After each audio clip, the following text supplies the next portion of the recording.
The offender spent 41 minutes inside the house while Nancy Guthrie was there. In the world of high-risk abductions, that isn't a timeline, it's a forensic suicide mission.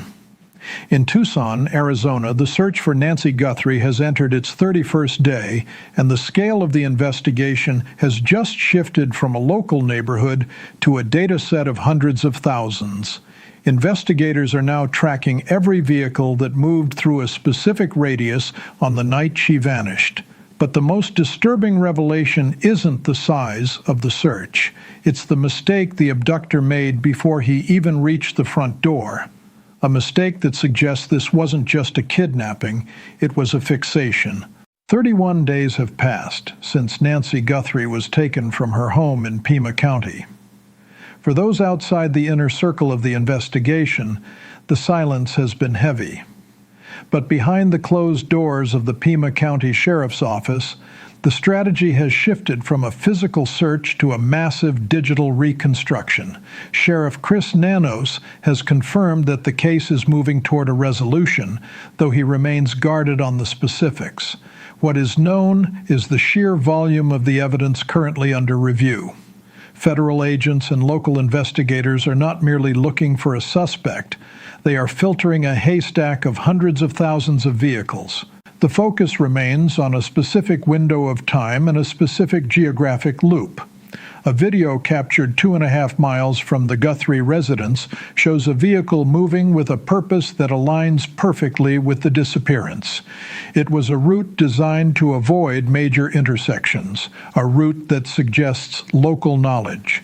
But as the forensic net tightens, a new question has emerged regarding the items left behind. The backpack found at the scene, originally thought to be a direct retail purchase, may have a much darker origin. The initial theory was simple. A suspect buys a backpack at a local Walmart and uses it in a premeditated crime. But the investigation has moved past the retail records. Reports now indicate the blue backpack, distinguished by its bright reflective bands, may have been acquired secondhand.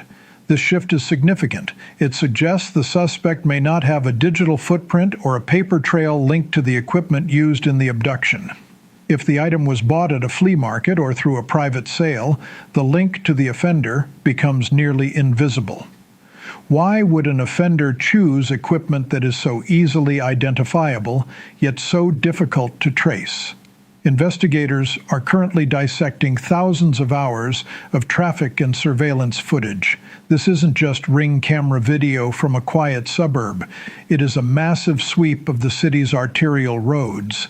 The goal is to find one vehicle out of hundreds of thousands that matches the digital ghost seen on that 2.5-mile perimeter video. Meanwhile, at the Guthrie residence, the atmosphere has changed. While the police tape remains, the activity has moved from forensic teams to unidentified individuals. Today, observers noted several people focused entirely on the front doorway and the rear perimeter of the house. No official agency has claimed credit for this presence. They moved with the clinical precision of locksmiths or security specialists. Are they securing the home, or are they looking for a point of entry that the initial sweep missed? The tension in Tucson is no longer about the search in the desert. It is about the pressure building within the city limits. Every day that passes without a suspect increases the risk of the trail going cold. But the behavior of the offender inside the house tells a story that the cameras didn't fully catch. While the public waits for a breakthrough, private citizens have taken to the grounds outside the Guthrie home. Today, individuals equipped with metal detectors were seen scanning the soil near the front entrance, reportedly searching for missing jewelry. It is a desperate measure for a case that has seen very little physical evidence released to the public. But as these private searches continue, a new forensic profile has emerged that challenges the idea of a professional kidnapper. When the offender stepped into the light of the vestibule, he thought he was invisible. He was wrong. And what he did next revealed a physical mark that he can never erase. To understand the person who took Nancy Guthrie, you have to look at the contradictions in his behavior. On one hand, he arrived prepared. He wore a full bodysuit over his clothing. He had at least one pair of gloves, possibly two. He wore a mask. He was attempting to create a forensic barrier between himself and the crime scene. However, the execution was flawed. Documented analysis of the door camera footage reveals a suspect who was completely unprepared for modern surveillance. When he realized he was being filmed, he didn't flee. He didn't hide his face. Instead, he walked out of the vestibule, grabbed a handful of brush, and attempted to manually cover the lens. In that moment of panic, he made three critical errors. He exposed the underside of his right wrist, revealing what appears to be a distinct tattoo. He left his mouth, eyes, and eyebrows exposed despite wearing a mask. He spent 41 minutes breathing into the environment. For a forensic team, 41 minutes of respiration is a gold mine. DNA isn't just blood and hair. It is the microscopic particles exhaled in every breath. The offender thought his bodysuit made him a ghost. In reality, he was shedding biological evidence with every minute he remained inside the house. The DNA samples recovered from the scene have been described as not good, a clinical term for degraded or complex samples. But in the age of genetic genealogy, not good does not mean useless. It simply means the process will take time. There is also the matter of the flashlight. At one point, the suspect was seen holding a small light in his mouth. Had he used a high-intensity tactical light, he could have blinded the camera, washing out the sensor and erasing his features. He didn't. He used a low-lumen tool that allowed the camera to capture his movements in haunting detail. This is the profile of an offender who is forensically aware but lacks the discipline of a professional. He is someone who planned but did not practice. Someone who is likely experiencing a level of psychological collapse as the 31-day mark passes. For weeks, the ransom notes were the only direct communication from the alleged abductors. They were sent not to the family, but to media outlets like TMZ and local affiliates. Most investigators would dismiss these as the work of opportunists, until one detail surfaced that changed the entire hierarchy of the case. The notes didn't just demand money. They described a specific item, a watch, and its exact location within the Guthrie home, a detail that had never been made public. This single piece of information confirmed that the person writing those notes was either the abductor or someone who had been inside that house with him. The legitimacy of the ransom notes introduces a disturbing layer of notoriety seeking. Professional kidnappers generally follow two rules: no police and no media. This offender did the opposite. By passing the family and contacting the press, he wasn't just looking for a payday, he was looking for an audience. Behavioral analysts suggest this points toward a specific motivation. This may be an individual with a history of fixation on public figures. Nancy Guthrie, while a private citizen, is the mother of a prominent television personality, Savannah Guthrie. The offender may have targeted Nancy not for her own wealth, but as a surrogate for her daughter's fame. Consider the risk-to-reward ratio. An occupied dwelling is the highest risk environment for an intruder. The victim is in their most secure space. To overcome that, the offender must be extremely motivated. If this were a simple burglary gone wrong, the body would have been left behind. In a panic, an offender flees. They do not take the primary piece of evidence, the victim, with them. There are only two logical reasons to remove a body from a crime scene. The abduction was the primary goal from the start. There is a known connection between the victim and the offender that must be obscured. If there is a tangential connection, a repairman, a gardener, a delivery driver, the offender knows that once Nancy is found, his name will be on the short list of people who had access to the property. By removing her, he delays the start of the clock. But there is another possibility.